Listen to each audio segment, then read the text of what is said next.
get out of the mindset of there's something good or holy about being the sacrifice. Oh, I'll do it. No, I'll take care of that. Oh, you've had a long day, honey. Let me go ahead and do this for you. Oh, what, bestie? You need something? Anything? Okay, let me stop everything I'm doing and I'll come take care of that. What? Work? You have so much work you don't know what to do with and not enough really good people to help? I'll just jump in and I'll do it all. And the reason I'm bringing this up, this concept of the sacrifice, is because self-sacrifice is a trait of people who have a really hard time with self-care. The reason you're having a hard time taking care of yourself is because you don't think it's as valuable as taking care of other people, because you don't think you're valuable. You don't think you're more valuable than other people. So you're like, let me go do the things for the other people that deserve it more than me. I'm going to put me at the back of the list and then watch it destroy my life. Watch it fucking ruin everything I'm doing because I put me at the back of the list. And internally, it's causing this war inside me where I'm resentful because I know I have the power. I know I have the intelligence. I know I have the compassion. I give it freely to everyone else. But not giving it to myself is causing an internal conflict. So if you find that you're doing that, you're sacrificing yourself for your kids, for your spouse, for your work, for other people, for your family, I need you to get rid of that behavior. And believe me, when you stop that behavior and you say, no more, the people that are benefiting from you being a self-sacrificer, it's going to get uncomfortable. All right, you're gonna hit resistance. But what you're not gonna do is give up and go back to that. Because fuck that.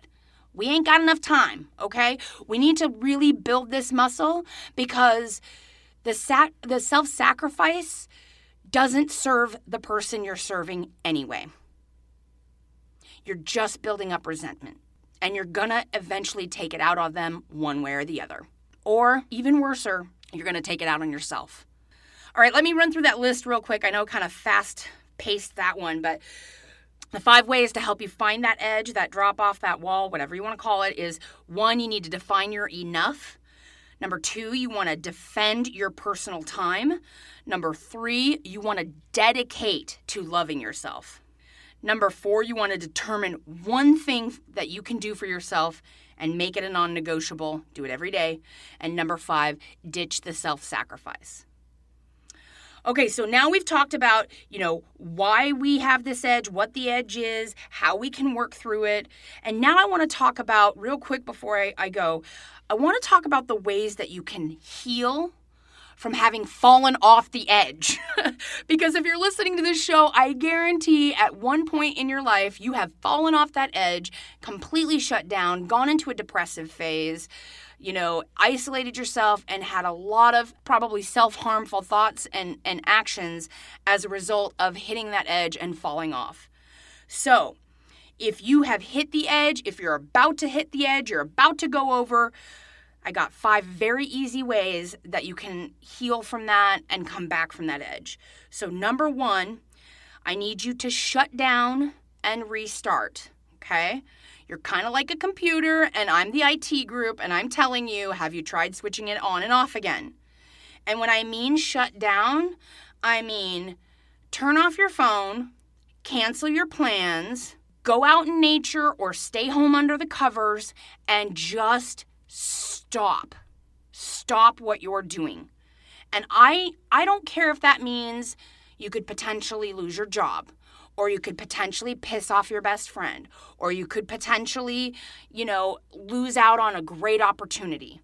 If you have hit your edge, or if you are about to hit your edge, shutting down is the safest thing that you can do, because if you don't, if you keep pushing yourself, I promise you, the human body will shut you down for you. You will pass out from exhaustion, maybe behind the wheel, and kill yourself or someone else. So when I tell you you're about to hit the edge and you need to shut down and you pop up with, but I can't, I want you to think of the consequences of if you don't. And then what I want you to do once you've taken that shutdown time, at least 4 or 5 hours, that's the minimum. I really want you to do like a day, maybe 2. But after you've shut down, then I want you to restart.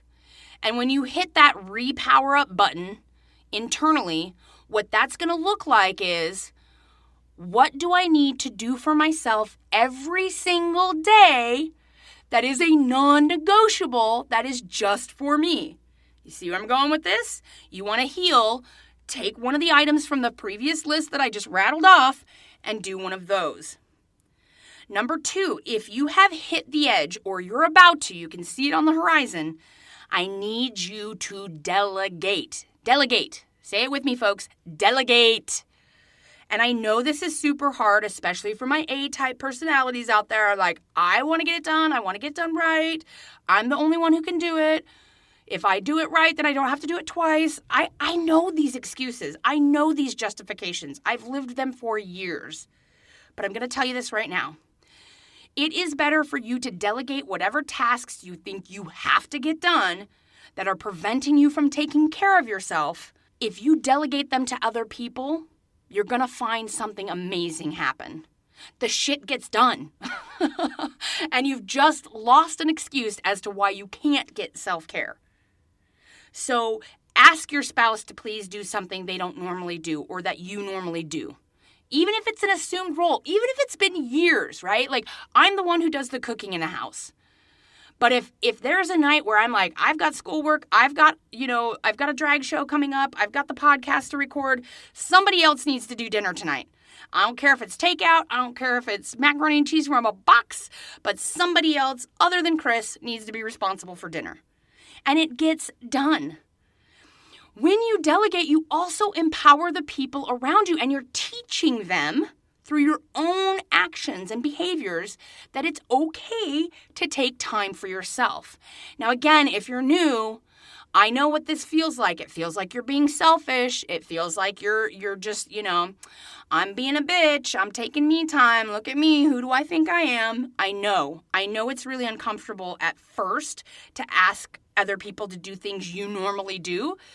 But you're gonna have to sit with the uncomfortability because on the other side is so much freedom. All right, number 3, when you're feeling like you're gonna hit that edge or that wall, you've got to let go of expectations.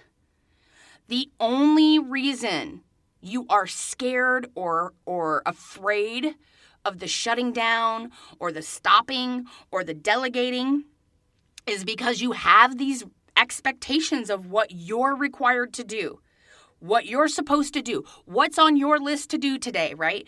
These are the expectations you have of yourself professionally, socially, with your romantic partners, with your family, with your kids. You have the expectation that you will get it done, that there will be good food options on the table, there will be clean laundry, there will be money in the bank from the great job, whatever it is.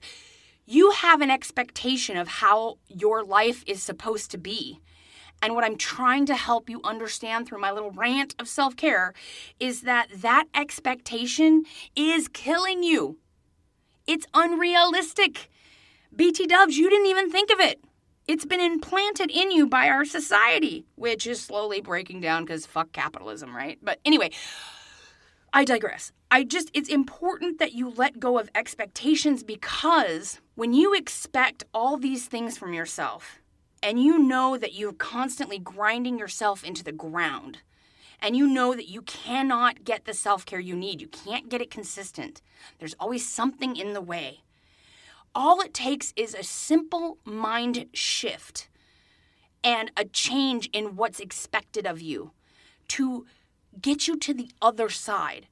And on the other side, when you make self-care the priority, when there is you time built into every day, no matter what the schedule is, the other side of that is a more full, complete, authentic, loving person.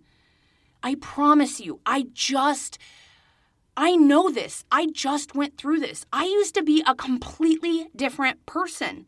And I could go down a whole rabbit hole of how bad I feel for that person's actions and behavior before she knew to take care of herself.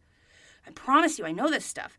Number 4, when you're about to hit the edge, you see the edge coming, you've got to ask for help. All right, this is a little bit different than delegating. Delegating is say, hey, somebody do the dishes, mama needs a me time, right? Asking for help is literally like, I want you to look up a counselor. I want you to look for coaching or support or talk with your bestie and say, God, I just feel like I never can take care of myself or do anything for myself. What do you do? How do I do this? Reach out, ask for help. And you're listening to this podcast, so that means you need some help with self-care. It's either that or you think I have such a lovely voice, you'll listen to me rant about anything, which is fine, either way. But what I want you to realize about asking for help is that it does not make you less than. If you're like me, you probably didn't come up with the skills of how to take care of yourself. And you probably, if you're like me, came up with this expectation that you are the only one who can take care of you, that it is your job to take care of you. Which, yes, it is. However, you still need to ask for help with the things you don't know how to do. I don't know how to do taxes. I'm not big in the financial area of my business. That's why we ask somebody else to do it, right? And last but not least, number 5, when you're about to hit that edge or you've gone over, the most important thing you can do is seek out healing. Now, if you do not know what is healing to you, that's a good place to start. For some people, it's bubble baths. For some people, it's massages. For some people, it's reading a good book. But whatever it is, I need you to be curious and I need you to be explorative about what it is that's going to help you heal. Even if it feels weird and uncomfortable and you're not used to it, just look around and find the things that are going to help you heal. The books, the creators, the content, whatever it is. And the old adage, seek and ye shall find. But you have to take that time and invest in what is healing for you. Real quickly, those 5 ideas on how to heal from hitting the edge. Shut down, restart. Number 2, delegate. Number 3, let go of expectations. Number 4, ask for help. And number 5, seek out the healing. All right, that's it for this week. Thank you for joining me. If you have a story you'd like to share and you want to be on the show, please email me. It's Kris, Kris, at selfcareissexy.com. Okay, we got some really great content coming your way, so stay tuned. And remember that self-care is sexy. We're giving you permission to put yourself first.